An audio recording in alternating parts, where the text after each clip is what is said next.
Buenos días, profesor. Buenos días, compañeros. Hoy presentaremos la tarea académica 1. Como tema a tratar es el sexto pleno casatorio civil. Somos el grupo número 6. Como integrantes somos, Cachay Vargas, José Wilson, Casasola Marrón, Lilian Aye, Dioniso Melo, Robbie Alberto, Rivera Torres Adarreina, Segarra Delgado, Piero Alexander. Como introducción, el sexto pleno casatorio civil corresponde a la casación numeral 2402-2012 Lamayque. El caso a tratar es sobre el proceso de ejecución de garantías, entendido como un procedimiento celere que busca la efectividad de un derecho ya reconocido y el cumplimiento de la obligación asumida, o, en su defecto, la ejecución forzada del bien dado en garantía.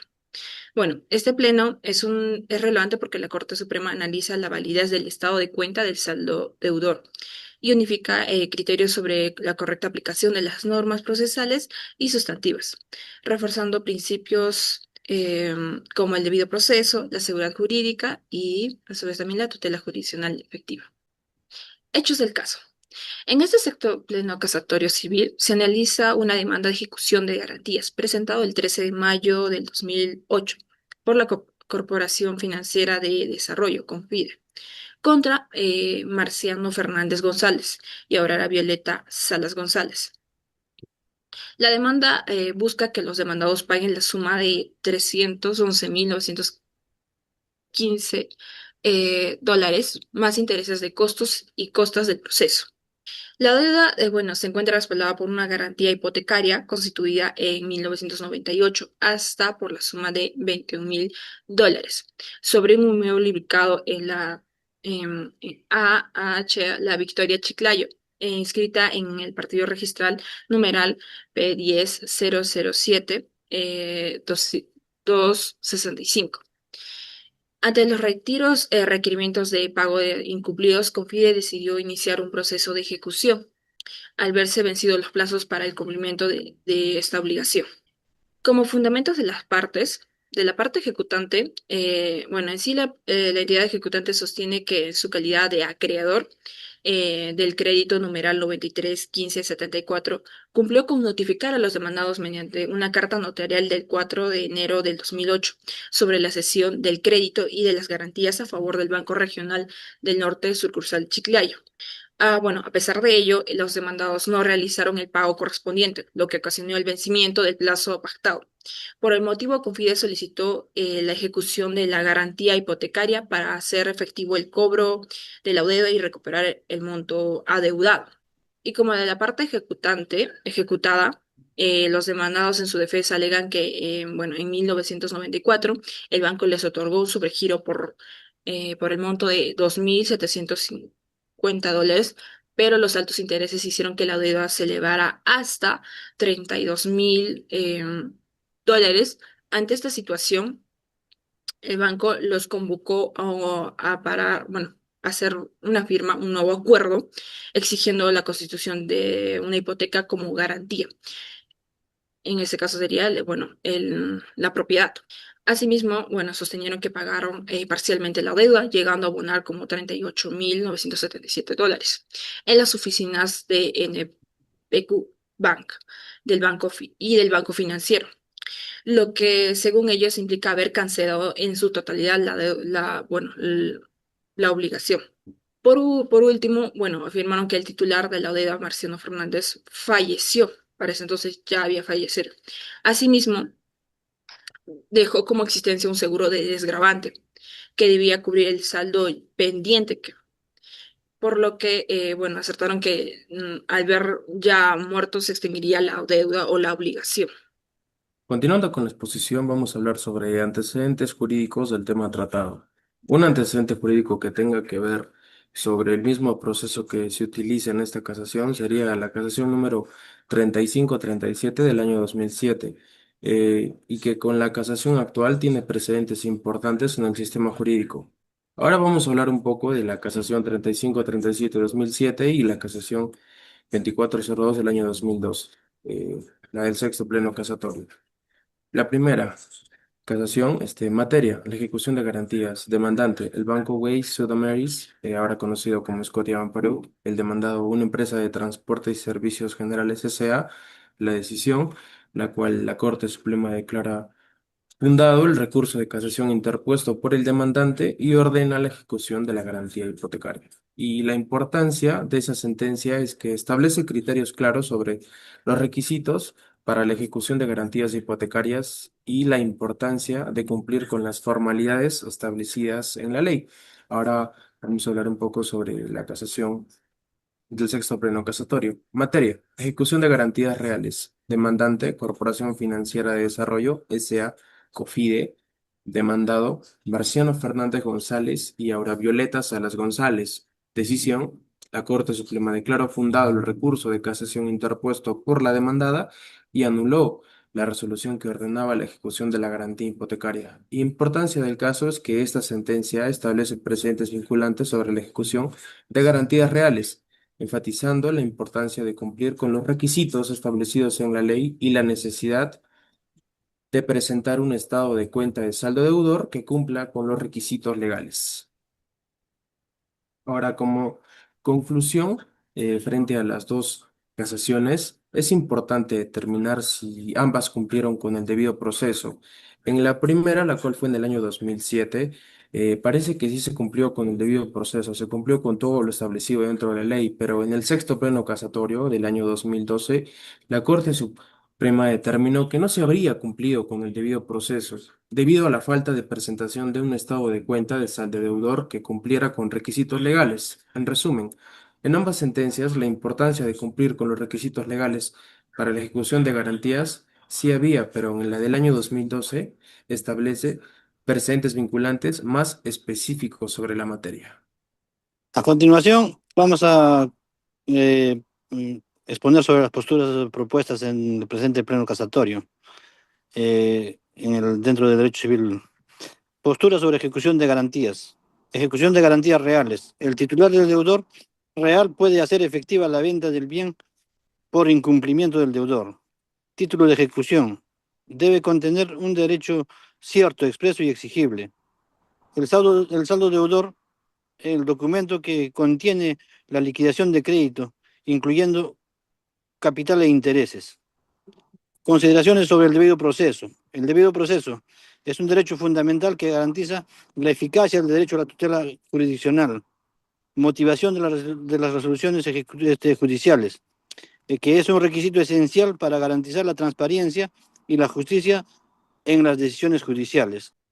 La prescripción y la inexigibilidad. Prescripción. La obligación puede prescribir si no se ejecuta dentro del plazo establecido por ley. Inexigibilidad. La obligación puede ser inexigible si se acredita la existencia de un seguro de gravamen. Sin embargo, esta no aplica si el deudor se encuentra en mora. Continuando con los precedentes vinculantes establecidos en el sexto pleno casatorio, estos fueron 7 y básicamente se dividen en dos grupos de reglas. Por un lado, si el ejecutante es una empresa del sistema financiero o si es que no lo es. Y bueno, principalmente esto se da porque la empresa está legalmente autorizada para emitir saldos deudores que tienen calidad de títulos ejecutivos. El presidente primero nos habla de las empresas ajenas al sistema financiero y bueno, para estos acreedores, si la hipoteca y la obligación constan en el mismo documento que tiene calidad de título ejecutivo, no se quiere más documentación. Si la hipoteca consta en un documento diferente, la obligación debe estar en otro título ejecutivo. Y si el saldo deudor detallado es exigible, también para acreedores no financieros. En el presente segundo nos habla acerca de los acreedores que son parte del sistema financiero. Y bueno, la hipoteca debidamente constituida en el título ejecutivo, pudiendo la obligación constar en el mismo. Si se trata de operaciones en cuenta corriente, debe acompañarse la letra de cambio. Si se trata de operaciones vinculadas a títulos valores, deben acompañarse. Y en operaciones ajenas a las anteriores, el saldo deudor. El precedente tercero, bueno, nos indica que el sexto pleno casatorio puede ser llamado un precedente citable, ya que El tercer precedente indica que el juez de ejecución siempre da cuenta expresa de si se cumplen o no las dos primeras reglas.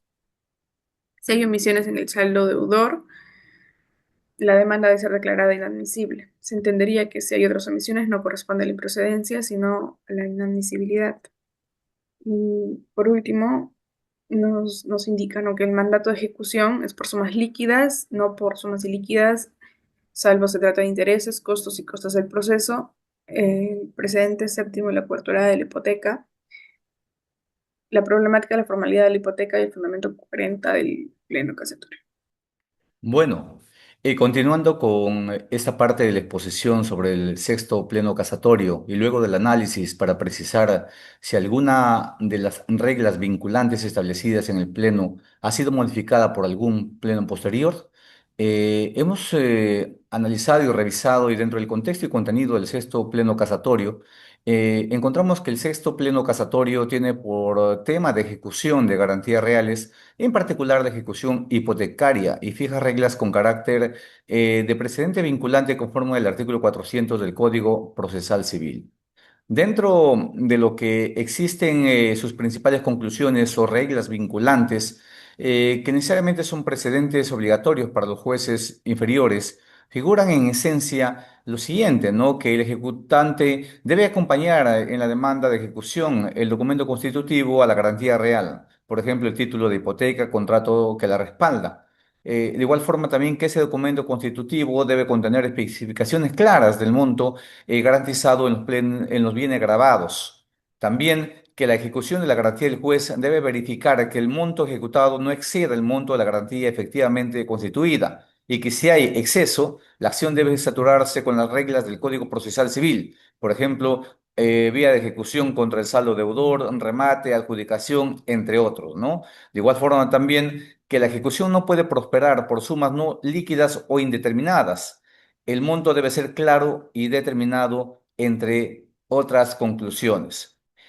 A esto necesariamente hemos encontrado también algunas críticas, debates doctrinales y límites del precedente, ¿no? Entre ellas tenemos, por ejemplo, que hay discusión sobre la irretroactividad de los criterios del Pleno en casos iniciados con anterioridad a la fecha en la que básicamente se dictó el pleno, ¿no? Considerarse inapropiado aplicar retroactividad a nuevas exigencias procedimentales o documentarias que no estaban en la ley o en la jurisprudencia vigente. De igual forma también que existe la figura del apartamiento del precedente vinculante en casos excepcionales donde su aplicación produzca resultados manifestantes injustos e implique contradicción en derechos fundamentales. También se reconoce que pese a su carácter obligatorio, los precedentes vinculantes pueden ser modificados o sustituidos por futuros plenos casatorios, lo que implicaría que no son dogmas eternos, sino sujetos de evolución. Ante el interrogante, ¿ha sido alguna regla del pleno casatorio modificada por un pleno posterior? No, luego del análisis que se ha realizado y de las investigaciones, nosotros respondemos que, en cierta manera, hemos tenido que revisar los plenos casatorios, el pleno casatorio séptimo, octavo, noveno y décimo, ¿no? Para ver, de cierta forma, si ha habido algún cambio o una modificación, o si se ha matizado o dejado sin efecto alguna de las reglas del sexto pleno. Ante ello, en el séptimo pleno casatorio, que es la casación 3671-2014, específicamente se habla de tema de tercería, excluyente de propiedad frente a embargos inscritos. En el octavo pleno casatorio, referente a la casación 3006-2015, Junín, en donde se abordó aspectos de nulidad del acto jurídico. Y de igual forma también el noveno pleno casatorio, referente a la casación 4442-2015 Moquegua, se ocupó de conceptos relativos al otorgamiento de escritura pública y la posibilidad de que el juez declare de oficio la nulidad manifiesta del negocio jurídico. Y en el décimo pleno casatorio, que se refiere a la casación 1242-2017 Lima Este, en donde se hace referencia a los temas vinculantes sobre la prueba de oficio y su valoración en procesos civiles. Entonces, vamos viendo que estos plenos posteriores no tienen por objeto directo derogar las reglas del sexto pleno casatorio, según ejecución de garantías, pues tratan de materias distintas, ¿no? Por ejemplo, en el octavo pleno se dice que se puede disponer excepcionalmente de que la aplicación del precedente vinculante que cambia o sustituye uno anterior. En los textos doctrinales y artículos de análisis se ha planteado en cierta forma que el precedente sexto pleno no puede aplicarse retroactivamente en casos iniciados antes de su dictado. Esto no es una modificación formal, por otro lado, o por otro pleno, perdón, sino un límite interpretativo. En síntesis, nos parece, no parece, perdón, que alguna regla del sexto pleno haya sido formalmente modificada o derogada por un pleno posterior, como ya lo indiqué, por los temas ya indicados, salvo que podría en cierta manera interpretarse como algunos matices o límites, pero no una revocación expresa en la jurisprudencia casatoria más reciente. Eso en resumen lo que el grupo ha determinado y la investigación que ha hecho el análisis respectivo en este sexto pleno casatorio. Muchas gracias.